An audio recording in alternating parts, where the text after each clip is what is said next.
First தண்ணி ஊத்திக்கோங்க, cauliflower வந்து வேகிறதுக்கு. இப்போ கொதிக்கிற தண்ணியில நம்ம காலிஃப்ளவர் ஆட் பண்ணிக்கலாம். இப்போ அந்த காலிஃப்ளவருக்கு தேவையான உப்பு ஆட் பண்ணிக்கலாம். கொஞ்சமா மஞ்சத்தூள் ஆட் பண்ணிக்கோங்க. ஃபர்ஸ்ட் எண்ணெய் ஊத்திக்கோங்க.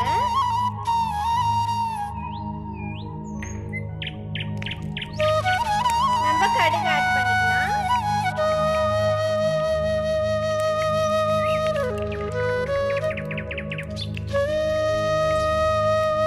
சோம்பு ஆட் பண்ணிக்கோங்க.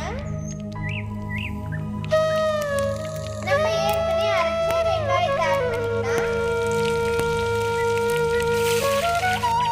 இப்போ தக்காளி ஆட் பண்ணிக்கலாம்.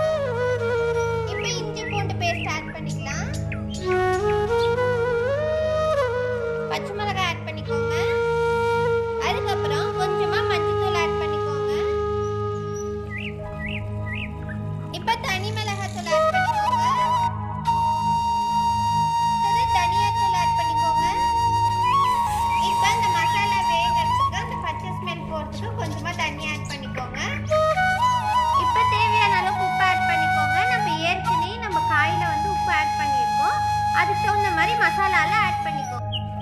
இப்போ மசாலா வெந்துருச்சு, நம்ம காலிஃப்ளவர் ஆட் பண்ணிக்கலாம்.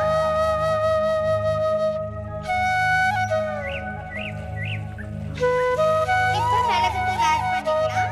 நம்ம ஏன் லாஸ்டா ஆட் பண்றோம்னா அப்பதான் அந்த கசப்பு தன்மை இல்லாம இருக்கும்.